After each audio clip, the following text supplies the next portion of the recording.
Hey everybody, welcome back to 2A News Now. If you're new to the channel, my name is Troy, and I really appreciate you taking your time tuning into the video. And here at 2A News Now, you get your 2A news straightforward and to the point with no bullshit added in. This should have happened a long time ago, but there are calls for Congress to do a full investigation of the ATF, in case you haven't been paying attention. The last week or so hasn't exactly been a banner period in the history of federal law enforcement. The Durham report showed all kinds of problems within the FBI that has a lot of people basically thinking the whole thing needs to be burned to the ground. Well, metaphorically at least. If anyone was glad for the Durham report to be published, it most likely is the ATF. After all, for their many sins, they weren't the ones in the spotlight this time. Yet there are issues with the ATF, major issues. The Citizens Committee for the Right to Keep and Bear Arms today asked Congress to fully investigate allegations of substantial waste, mismanagement, and unlawful employment practices at the ATF before approving the agency's fiscal year 2024 budget request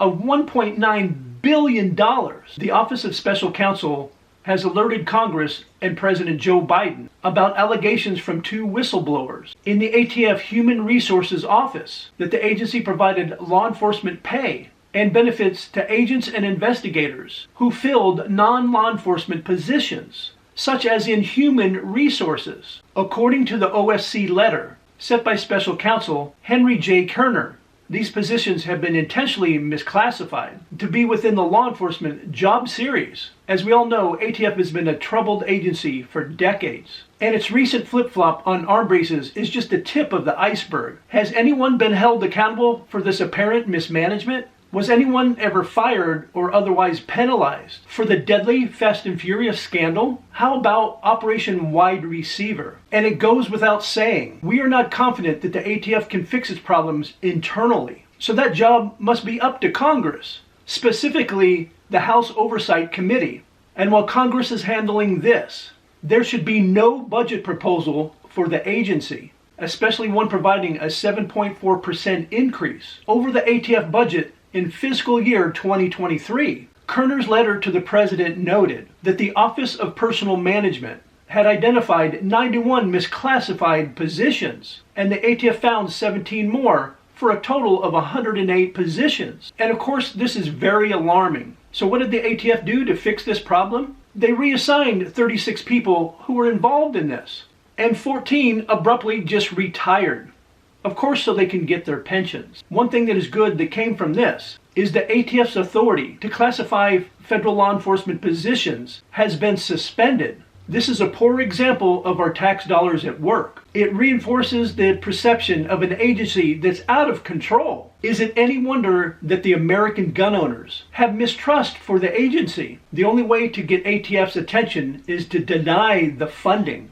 While a thorough investigation is conducted, you can't help but picture an effort to make the ATF more efficient by streamlining the support system of the Bureau, only to see someone scream about whomever is pushing this is trying to fire ATF agents. It would be technically true, because the ATF has classified people in HR in all places as federal law enforcement officers. That's just insane. Then there's the fact that the federal law enforcement officers tend to get paid more than those filling support roles. And we can see that the ATF, among their other sins, isn't exactly a good steward of the taxpayers' money. But I'll grant you, in light of all the federal law enforcement issues we have seen recently, this isn't a big one, all things considered. It's much more alarming that ATF inspectors were caught photographing purchase records or showing up at people's homes, wanting to see if they still had guns that they purchased. That said, this is still one of those issues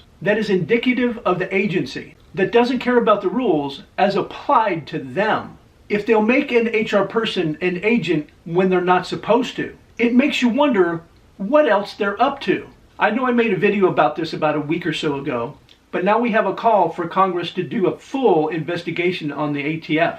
And of course, this is the best time to do it since the House and the House Oversight Committee has a Republican majority. They need to answer for the shit that's going on now and the other shit that's gone on in the past. They need to make them open the books and bring it all to the table. And like I said earlier, They should not give them 1 penny more until this happens. Every once in a while I wear a shirt that says defund the ATF, but also for a long time now there's been calls to abolish the ATF. So please let me know down in the comments what you think should be done with the ATF. Should they totally be abolished? Should their funding be cut immensely? And as always, I really appreciate you guys' support. And it's just amazing to me that you guys are always crushing it by liking, sharing, and subscribing and hitting those post notifications. I really do appreciate it. It really does help the channel out, and it really does make it grow. And as always, I hope you enjoyed this video, and I invite you back to see my next one.